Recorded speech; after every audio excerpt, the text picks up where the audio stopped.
Welcome to the Will to Power podcast. I am your host, Bronze Age Midget. Today we have a pretty interesting episode. I am roasting Voosh. I don't know what his name is. I don't care that much. He's extremely cringe, and I'm going to expose that cringe to the world. Let's get into it. But before I do, make sure to hit the like and subscribe button. Tell your mom that she's a normie and she needs to listen to this, and I'll set her straight. All right, I'll talk to you on the other side of the episode. So today we're talking about how to properly deal with people on the left, because it's not enough to simply debate them or to demonstrate how naive they are. Instead, we have to go much further than that. We have to humiliate them. And that's what this is about. This is about how to AMOG the left. Now, the first one, pretty simple. AMOG them. We got to get jacked, tan, and juicy. Have a decent physique. Demonstrate your superiority to them by standing up straight, looking people in the eyes, taking responsibility for your body. But it also goes much further than that. We also need to take their women, right? And this is kind of funny because this is what a lot of the left wing, the male SJWs, they're about, right? They've been humiliated all their lives simply by being stunted, and they think that being superior morally will give them value in the sexual marketplace. But we need to demonstrate that this is false. We need to take their women, whether that means alpha widowing them, any women they've been with have already been with us and had a much better time with us, or steal their women from them. There's some girl with some nice guy SJW boyfriend. We can just take the girl and have our fun with them. Now, the important thing to note is that women are chameleons, right? They'll talk this big game about being down with the SJW stuff, but really they don't care. That's just for show. That's just to make them look like part of the in crowd. If you have enough value, and if you are a guy they respect and admire, they're not going to pull any of this SJW stuff with you. In fact, they're going to start to adopt your beliefs. It's just going to be temporary, right? But nonetheless, it will definitely humiliate and AMOG the SJW men. Now, if you're not into that degenerate lifestyle, there is the alternative of just, AMOGing them by having the traditional lifestyle, doing the things that they hate, right? Being the person that they hate, having the family, having the nice wife, the nice kids, the nice home, having that kind of ideal life that makes them seethe because they never had it. And then simply the last way to AMOG them on the face of it is simply to be successful, right? You make money, have anti-fragile work, right? Have uncancelable work. Fuck you money. So you're not living in fear of being called out by HR or something like that, being canceled. So those are ways to humiliate their existence, right? Demonstrating on a very primal and visceral level that people on the right are superior. But that's not all there is to it, right? We need to, in order to AMOG them properly, it has to be a social thing. Other people have to see it. So that's why we also need to be, so that's just AMOGing them in life in general, but here's how to AMOG them in the rest of, on the internet, in front of an audience, things of that nature. The first thing is we need to be on new platforms, right? You can't just be on your two little platforms hanging out with other right-wingers and thinking that you're going to affect some change. You have to be putting yourself out there. We have to be putting the message out there, spreading content, spreading ideas. And what happens all the time? Well, what's happened a few times now is people come up with these platforms. It's like Gap or something like that. And it's like, oh, it's the free speech platform. And it ends up being this echo chamber of right-wing weirdos, these kind of LARPers. So I'm not talking about those sort of platforms. I'm talking about platforms that are kind of neutral ground or open to everybody that have a wider appeal than just Trump supporters or something like that. So an example of this is obvious. An obvious example is Twitter, or TikTok, but newer ones include things like Clubhouse. And what I mean by getting on these platforms is, uh, being yourself and showing your essential existential superiority, but also putting those ideas out there, spreading the memes. And I use that in a broad sense of just the ideas, um, the right wing conception about life.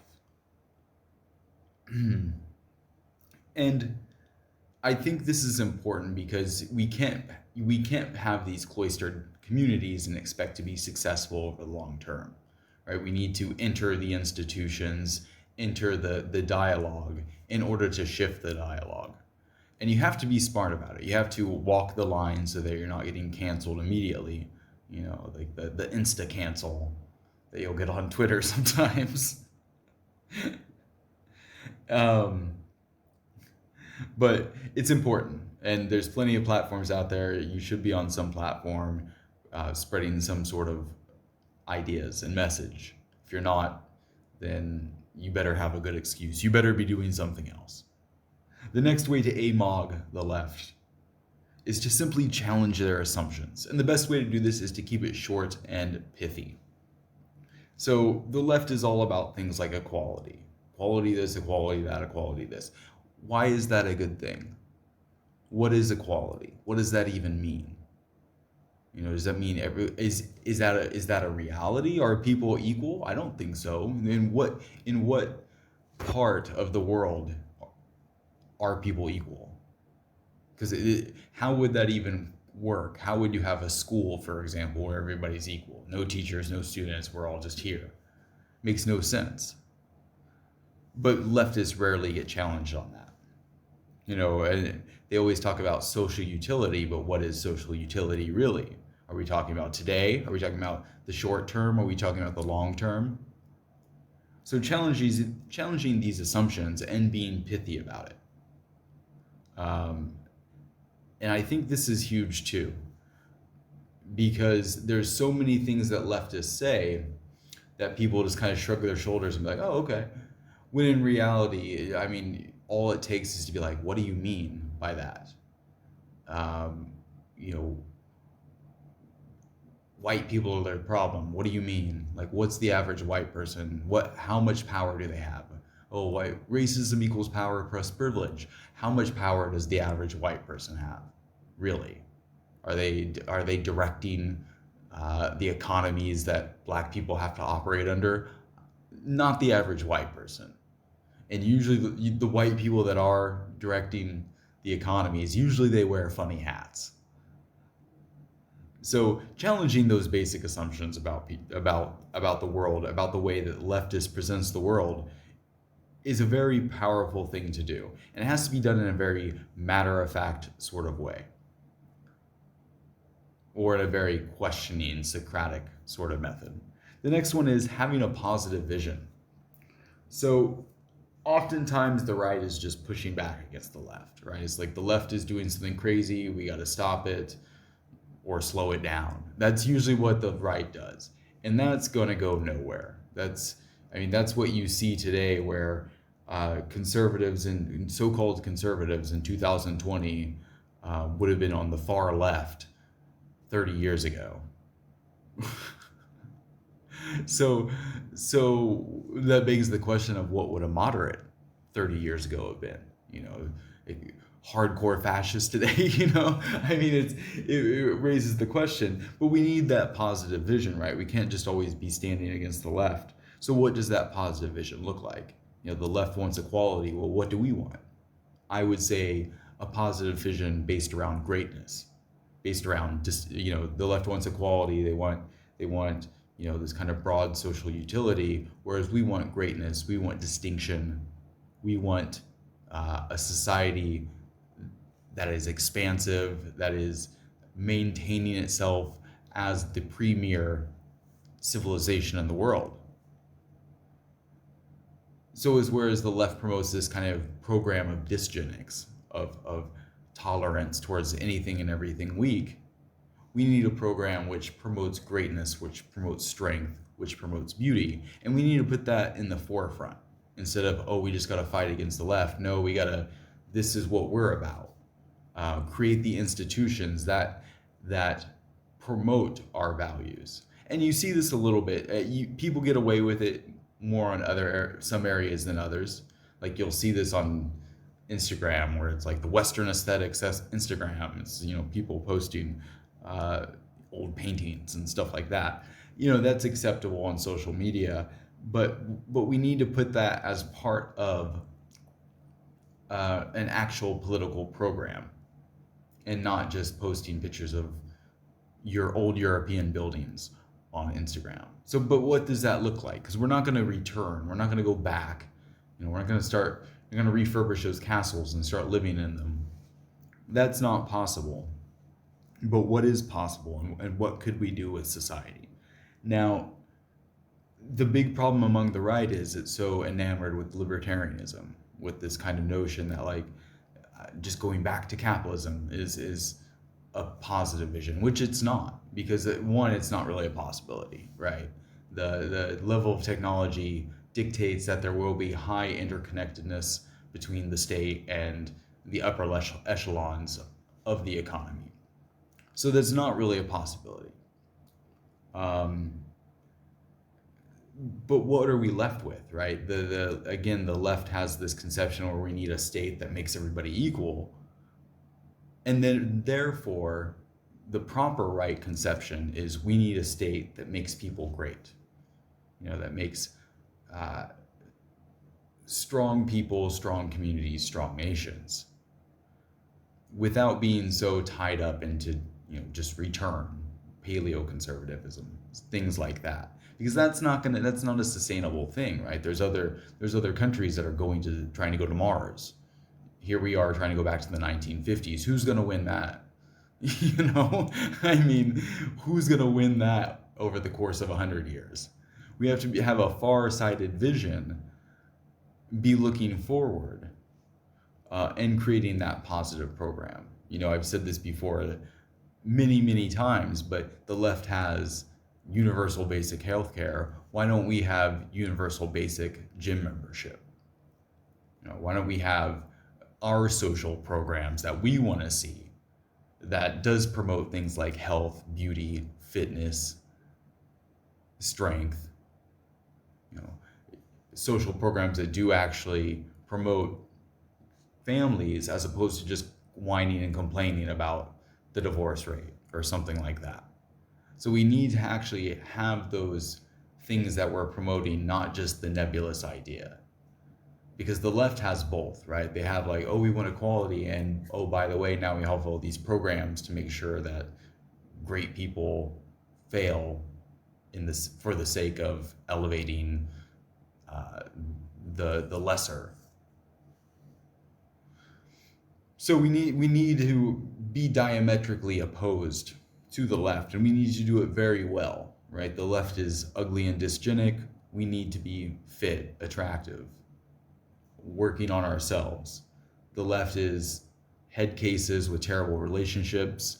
We need to be stealing their women or creating healthy families of our own. The left are often neats, grifters, things like that, working at Starbucks with a fucking degree in women's studies. We need to be successful entrepreneurs. We need to be able to source money in a way that's not dependent on some Karen or Mammy HR woman.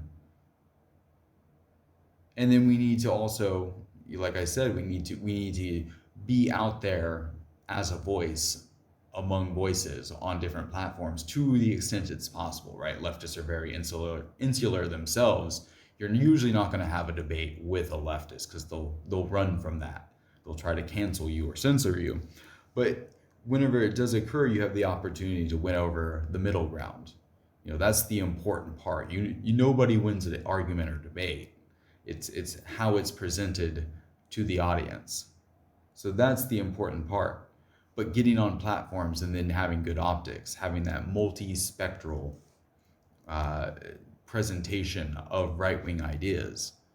Have the memes, have the have the slight harassment, have the funny stuff, the edgy funny shit, but also have have the art and have the culture, but then also have the more intellectual stuff, the more aggressive stuff, things of that nature. And then, like I said, when we're doing that, we need to be actually challenging the left on a core basis, not just, oh, we don't like it that the left thinks men are women and women are men, but we need to be like questioning why they think that, and if it challenging the rest of their philosophy as it relates to that.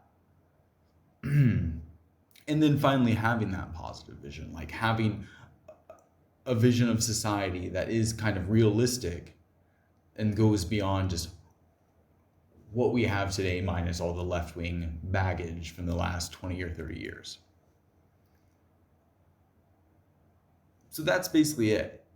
We need to present ourselves better in many different ways, on a personal level, on a online presentation level, and in the way that we offer a program. Like I said, it needs to be more than libertarianism, and it needs to be distinct from the left, but beyond just saying we're against the left. We need to have the alternative.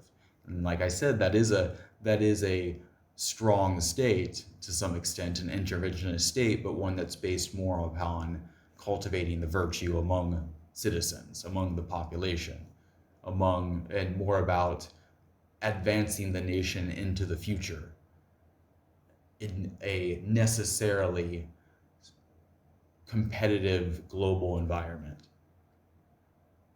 So I hope you enjoyed this podcast. If you did, I'm going to tell you what to do next. Thank you very much for listening. If you enjoyed that episode, make sure to like, subscribe, share this again with your friends, people who are on the level, on the right vibe, who aren't cringe lords like Captain Cumbeard Boosh. And I will catch you on the next one. Peace.